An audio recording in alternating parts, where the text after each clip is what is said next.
Eu sempre repito lá no meu Instagram uma frase que fala... A grávida. Do bom humor. Eu ia falar do bom humor. Baixa expectativa e bom humor. Baixa expectativa e bom humor. E as pessoas não conseguem ter bom humor.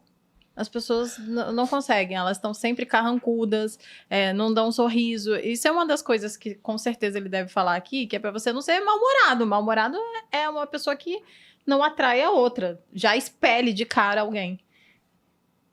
Pode ser. Mas quais são os três? Personalidade agradável, lidar com pessoas e... Atitude mental positiva. Atitude mental positiva. Porque esse era um dos grandes segredos do Dale Carnegie. Por que os cursos dele foram um estouro? Que, tipo assim, revolucionou. Caramba, que história é essa? É porque ele não ensinava sua oratória. Ele admitia isso, não era um segredo. Ele não ensinava sua oratória. Ele ensinava a pessoa a ser uma pessoa melhor. Despertava a ambição dela. Começava a mudar o modo dela ver o mundo. Poxa, ela é uma pessoa muito negativa. Peraí, vamos ser mais positivo. E vários dos princípios que ele ensina no livro têm a ver com essa positividade. Uma delas é, claro, o sorriso que a Malu comentou. E a gente podia ficar fala disso, um episódio inteiro só de falando sorriso, né, do Rock? impacto do sorriso. E é curioso isso do sorriso, que a gente pode associar com grandes líderes. Você pode reparar, um Putin, tem foto dele sorrindo. Não tem. Por quê?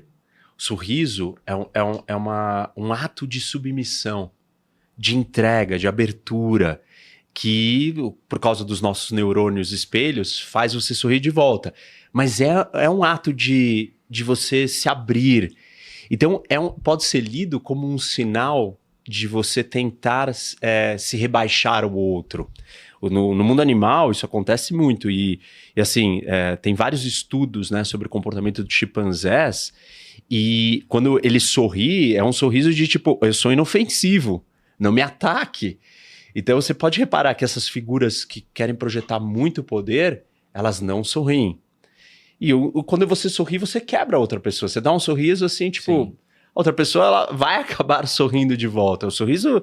E aí tem o sorriso falso, o sorriso real, o sorriso artificial. Enfim, tem muita coisa pra falar só de sorriso, se a gente quiser. Sorriso. Eu sei qual é a história da Rússia. Você quer contar? Conta. A gente estava na Rússia para assistir a Copa do Mundo. E ninguém falava inglês. A gente foi em Volgogrado. Então, realmente estava longe das principais metrópoles, né? Foi onde aconteceu a Batalha de Stalingrado. Inclusive, tinha 1 milhão de pessoas lá. E na batalha morreram 2. Então, para cada um que estava vivo, tinham 2 mortos naquela região.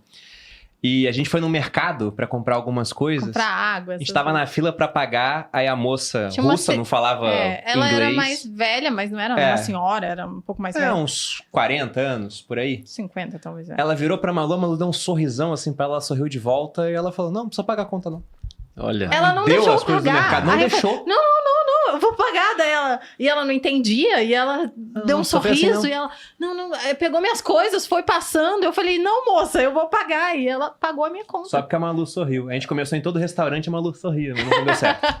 Legal que a gente tá no horário do almoço, tá todo mundo agora tentando pagar a conta no sorriso. Mas eu achei curioso, porque lá as pessoas têm uma cultura muito diferente da nossa, né?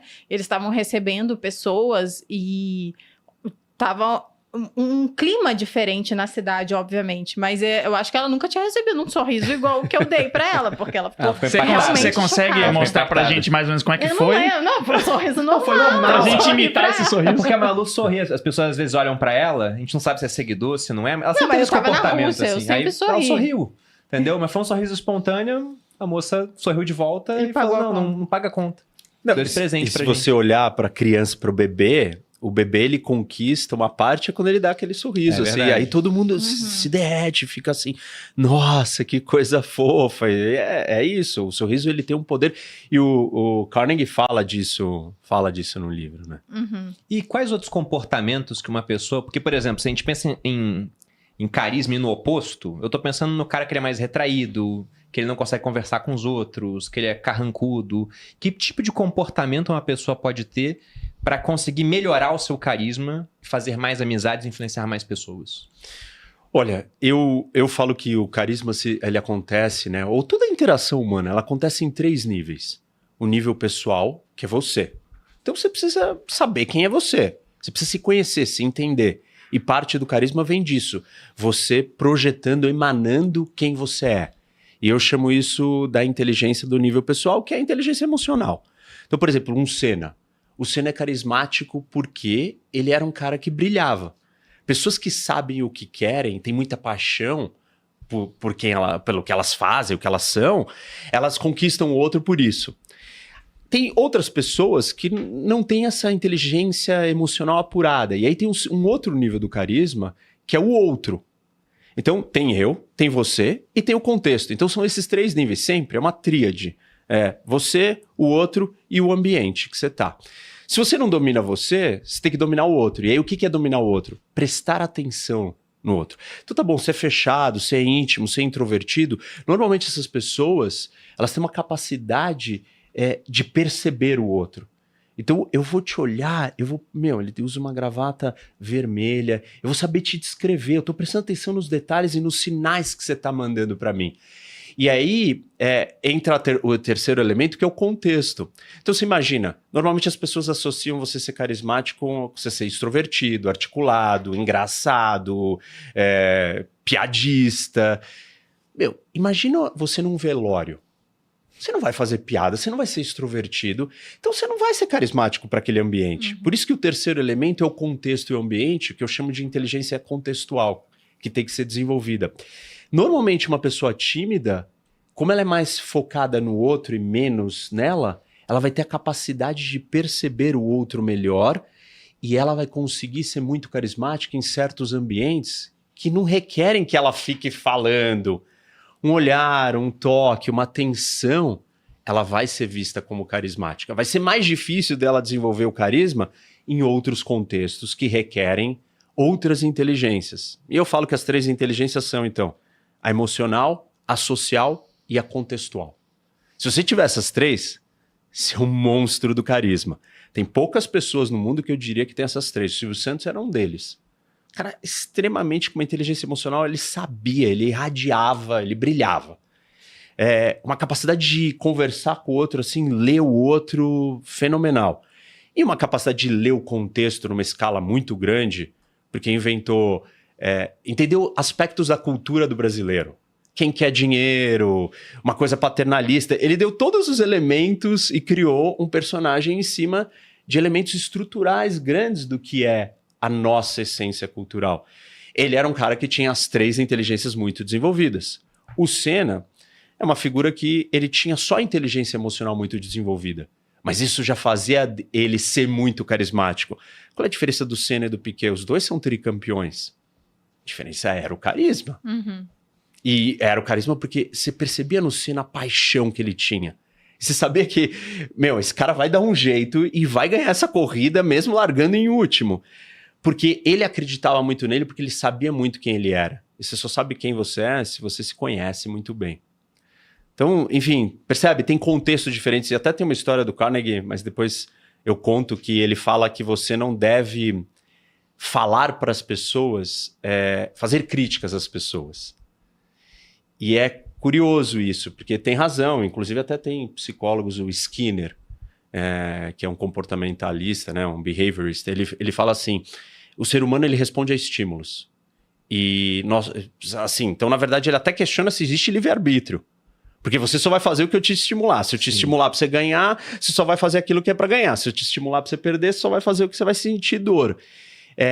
E aí, é nessa mesma linha que o Carnegie vem e fala assim, se você vai criticar alguém, pense 2 vezes. E ele conta a história do Lincoln na Guerra Civil, com o general dele que teve a chance de ganhar a guerra e matar o Lee, era o Meade. E aí ele não fez isso e a guerra não acabou. E aí o Lincoln escreve uma carta assim, acabando com o Meade. E ele não entrega a carta. Essa carta foi encontrada depois nas coisas dele. E aí a ideia é, não passe o sabão, não dê um esporro, não critique as pessoas. Óbvio que tem o contraponto, mas vou deixar o Giovanni falar e a gente volta para essa ideia, porque nos dias de hoje tem muita gente que ganha carisma e atenção e influência criticando os outros. Exatamente fazendo o papel inverso disso. Por isso que quando a gente fala de carisma, de conquistar pessoas, não existe uma fórmula pronta. Existem os contextos. O contexto do mundo hoje, gente que é agressiva. Não é o nosso caso aqui, nós não construímos personas ou presenças digitais na base de prepotência, arrogância, humilhar, criticar. Mas a gente existe conhece um muita monte de gente. influencer Uhum. que só trabalha nessa lógica. É. E tem muita audiência. Sim. Ou seja, as pessoas também querem ser alfinetadas. E a gente tem que entender esse contexto. Uhum. Mas aí essa pessoa ganha... Ela é carismática pra quem não é atacado, né? Não pra quem ataca, por exemplo. Porque se você vem e me elogia, eu falo, pô, o Rock é gente boa, eu gosto dele. Acho que a dica do Dale Carnegie era mais quanto a isso, né? Uma aproximação pessoal. Agora, se você critica alguém que eu não gosto, eu falo, nossa, que sensato, Rock. Se Uhum. critica alguém que eu gosto, não, insensato pra caramba, o cara fala isso dos outros. É meio isso, né? A gente tá jogando com os públicos hoje. Mas aí eu vou te dar um exemplo de alguém que eu sei que você gosta, Marco Aurélio. Meditações, ele tá recebendo lá o tutor dele, as cartas do tutor, e ele recebe duas, uma que elogia e uma outra que critica um discurso dele. Ele vira e fala assim, cara, essa que me critica é fantástica. Esse cara perdeu tempo para me criticar. Claro, a gente não tem Marcos Aurélios, não temos uma população de Marcos Aurélios, mas assim, se você pensar bem, eu te critico porque eu quero o seu bem. Senão, se você tá fazendo um negócio ruim e eu não falo nada, eu tô te empurrando pro abismo. É óbvio que não é todo mundo que tem essa percepção, mas é difícil da gente cravar e dizer assim, nunca critique ninguém. Esse é o conselho do Carnegie. Uhum. E aí a gente pensa em feedback, em empresa, e tem um monte de coisa que, na verdade, você fala, pô, às vezes você transforma uma pessoa e você conquista ela porque você falou, claro, é um jeito muito delicado e certo de fazer isso. Mas assim, eu acho que a ideia aqui, o meu ponto que eu queria trazer é que é difícil você falar que tem uma fórmula pronta. Se você não adequar as fórmulas para os contextos, vai dar problema. Ser carismático num velório não é igual ser carismático aqui, ou se a gente tivesse sentado numa praia tomando uma bebida. São ambientes diferentes. E nós vamos se comportar de forma diferente.